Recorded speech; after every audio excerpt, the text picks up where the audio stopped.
सबका विश्वास और सबका प्रयास की भावना के साथ समाज के सभी वर्ग के विकास के रास्ते पर तेजी से काम हुआ। छत्तीसगढ़ में डबल इंजन की सरकार के साथ चौतरफा विकास के नए आयाम गढ़े गए। साथ ही साथ इस विकास के पैरेलल छत्तीसगढ़ के उन दूरस्थ अंचल बस्तर क्षेत्र में माओवादियों का भी अंत की ओर डबल इंजन की सरकार ने कदम उठाया और आज हमें कह सकते हैं कि केंद्र सरकार के डबल इंजन की सरकार की बदौलत आज राज्य के सभी जन कल्याणकारी योजनाएं यहां प्रदेश में चल रही हैं। मैं बताना चाहूंगा कि मुख्यमंत्री जी के नेतृत्व में माननीय प्रधानमंत्री जी की डबल इंजन की सरकार के साथ किसान भाइयों को इसी छत्तीसगढ़ में किसानों का पिछला बकाया बोनस और 31 रुपए का दाम हमारी सरकार ने देने का काम किया है। साथ ही 18 लाख परिवार का जो पीएम आवास है उसे पूरा मंजूरी देने के साथ साथ आज हम 26 लाख परिवार के प्रधानमंत्री आवास की स्वीकृति हम दे चुके हैं, जिसमें 15,38,000 आवास बन चुके हैं। साथ ही साथ 5,62,000 भूमिहीन किसानों को 10-10 हजार रुपये सालाना हम दे रहे हैं। प्रदेश में 70 लाख सुपर माताओं बहनों को महतारी बंधन योजना के माध्यम से हम 1,000 रुपये प्रति महीना दे रहे हैं। साथ ही साथ जिस माओवाद से लगता था कि छत्तीसगढ़ कभी मुक्त नहीं हो पाएगा, लेकिन माननीय प्रधानमंत्री जी और माननीय केंद्रीय गृह मंत्री अमित शाह जी के नेतृत्व में इस डबल इंजन की सरकार ने बीते 1.5 साल में 425 माओवादियों को न्यूट्रलाइज किया, 1338 माओवादी आत्मसमर्पण किए और 1443 को गिरफ्तार किया गया। साथ ही साथ हमारे जवानों ने बसव राजू जैसे जो नक्सल का पर्याय कहा जाने वाला और उसके साथी सुधाकर जैसे बड़े नक्सलियों को भी न्यूट्रलाइज करने का काम किया। माननीय प्रधानमंत्री जी ने हमारे देश के वीर सपूतों को भी सम्मान देने का काम किया, जिसमें भगवान बिरसा मुंडा जी की जयंती के अवसर पर जनजाति गौरव दिवस मनाने का कार्यक्रम हो या फिर उनके जयंती के अवसर पर जनजाति क्षेत्रों के विकास के लिए धरती आभा जैसे कार्यक्रम चलाया गया। पीएम जनमन योजना प्रारंभ की गई, जिससे 18 जिलों के 2121 गांव में विशेष पिछड़ी जनजाति के 2160 बसाहटों को तेजी से बुनियादी सुविधाएं प्रदान करने का काम किया गया। पीएम जनमन से देश के आधे जो प्रधानमंत्री जनमन योजना के तहत सड़कें हैं वो हमारे प्रदेश में लगभग आधे सड़क पूरे देश की तुलना में बने हैं, जिसमें 2449 किलोमीटर सड़क स्वीकृत होकर काम चालू है। इसी प्रकार से राज्य के जो आदिवासी बाहुल्य जिले हैं, जिनमें 32 जिलों में 6,691 जनजाति ग्रामों को इस योजना के माध्यम से लाभान्वित किया गया है। उज्ज्वला योजना के तहत छत्तीसगढ़ में 36,76,000 बहनों को माननीय प्रधानमंत्री जी के माध्यम से गैस सिलेंडर और चूल्हा प्रदान किया गया है। दीदी हमारे प्रदेश में और पूरे देश में उन्होंने देना चालू किया, जिससे हर साल 6,000 रुपये की राशि भी छत्तीसगढ़ के 26 लाख किसानों को मिल रहा है। तेंदुपत्ता संग्राहकों को 4,000 से बढ़ाकर 5,500 रुपये प्रति मानक बोरा की दर से छत्तीसगढ़ में देने का काम हो रहा है। साथ ही मोदी जी की एक और गारंटी जो घर घर में स्वच्छ पेयजल पहुंचाने की जो मुहिम था, उसको आगे निरंतर बढ़ाने के लिए छत्तीसगढ़ को केंद्र ने 6178 करोड़ रुपए से ऊपर की राशि दिए हैं, जिसमें आज हमारे प्रदेश के जल संकट को देखते हुए घर घर में शुद्ध पेयजल नलों से पहुंचाया जाएगा। साथ ही साथ भ्रष्टाचार को अंकुश लगाने के लिए और पारदर्शी शासन प्रशासन के लिए हमारे बड़े निर्णय किए गए, जिनमें आप देखेंगे कि जो कोयला और खनिज का परिवहन ऑफलाइन होता था, जिसमें बड़े भ्रष्टाचार होते थे, उसको ऑनलाइन करने का काम किया गया। जो शराब में बड़े घोटाले होते थे, जिसका आप आए दिन समाचार पत्रों में और देख भी सकते हैं, उस विभाग के मंत्री भी आज जेल में हैं।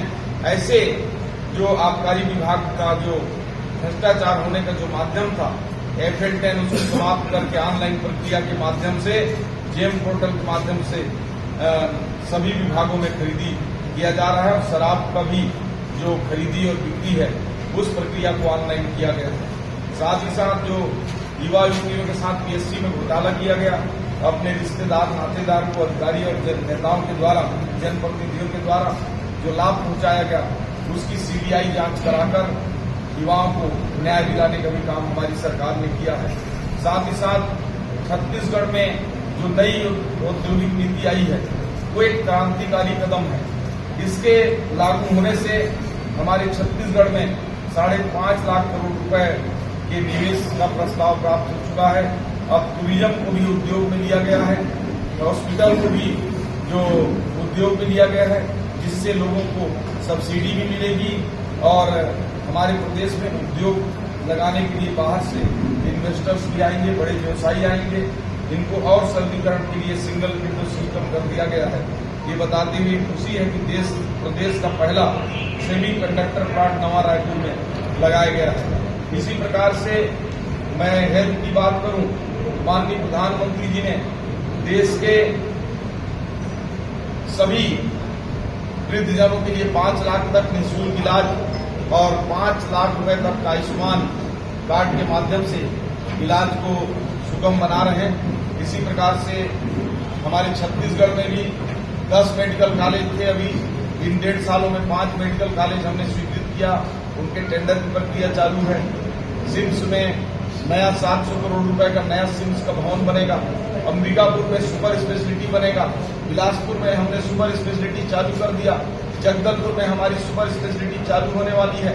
रायपुर में भी 232 करोड़ की लागत से जो 700 बेड का नया हॉस्पिटल बनाया जाएगा, ताकि स्वास्थ्य के बड़े टर्सरी केंद्र हमारे लगातार इस प्रदेश के लोगों को लाभ मिले।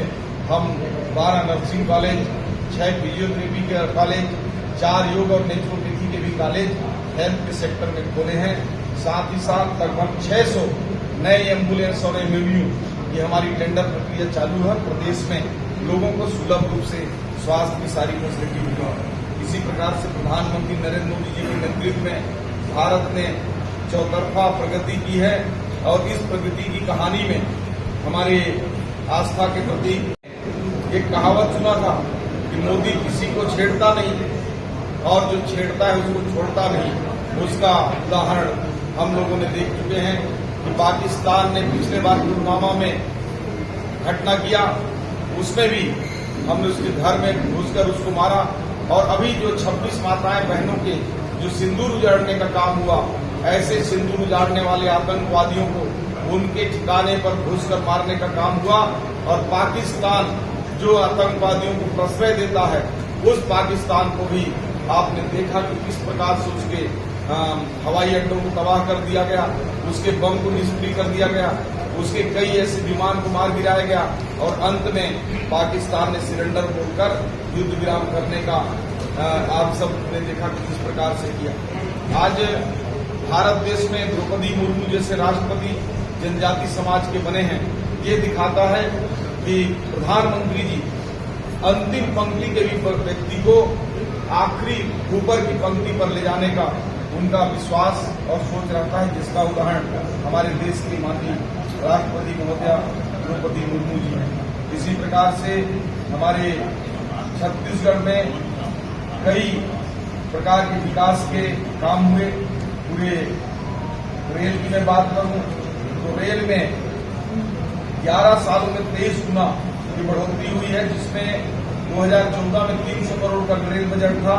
अब छत्तीसगढ़ में 6,925 करोड़ तक हमारे छत्तीसगढ़ को इन 11 सालों में राशि प्रदान किया गया है। और अब इस प्रदेश में रेल सुविधाओं के विस्तार के लिए 48,000 करोड़ की लागत से रेल सुविधाएं का काम चालू है। जगदलपुर राव घाट को कनेक्टिविटी मिल गई है। खरसिया से बरमाल कसा रेल नेटवर्क भी चालू है। साथ ही रायपुर विशाखापट्टनम एक्सप्रेस वे, बिलासपुर उर्गा पत्थलगांव 4 लेन सड़क का निर्माण। इस प्रकार से सड़क और हाईवेज के साथ साथ हवाई क्षेत्र में भी हमारे छत्तीसगढ़ में अंबिकापुर जैसे जगह में हवाई यात्रा के लिए नए विमान प्रारंभ किए गए हैं। साथ ही साथ हमारे छत्तीसगढ़ में जो उसके लिए जो पहले 32% केंद्रीय कर का जो हिस्सा मिलता था, उसको प्रधानमंत्री जी ने 42% बढ़ाकर अब छत्तीसगढ़ को दे रहे हैं, जिससे विकास के लिए 62,509 करोड़ रुपए इस छत्तीसगढ़ में वृद्धि हुई है। और आज ये बताते हुए प्रेस और मीडिया को इस बात का मुझे काफी गर्व हो रहा है कि जिस भारत में हम सब लोग जब आफत हो, विपत्ति हो, खसरे का भी टीका लगाना होता था तो अमेरिका के आगे हाथ फैलाते थे, हम वर्ल्ड WHO से मांगते थे। लेकिन कोरोना जैसी बीमारी आई तो भारत ने खुद वैक्सीन बनाया। भारत ने पूरे 100 से ऊपर देशों को वैक्सीन और कोरोना की दवाइयां देने का काम किया। ये भारत का बढ़ता हुआ ग्राफ है। भारत की विदेश नीति की हम बात करें तो भारत के ऐसे कई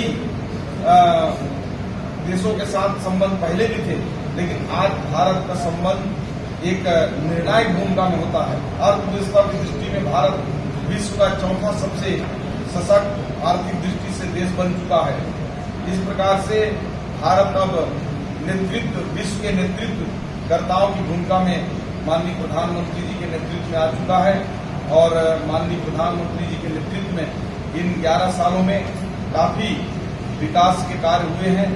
चौमुखी विकास हुआ है, चौतरफा विकास हुआ है। और आज इस प्रेस वार्ता में आप सब लोगों को मैं बहुत इस बात के लिए धन्यवाद देता हूं कि आप लोग भ्रष्टाचार उजागर नहीं हुए। इन 11 सालों में कांग्रेस बता दे भारतीय जनता पार्टी की किस नेता के ऊपर भ्रष्टाचार का आरोप लगे, साइबरी रूप से उसको सुविधा पहुंचाने के हिसाब से होता है। बाकी उसका ट्रामा यूनिट हमारे DPS में है बहुत अच्छे से। फिर भी बड़ौदा बाजार हाईवे में जिला है, उसको और अच्छे सुदृढ़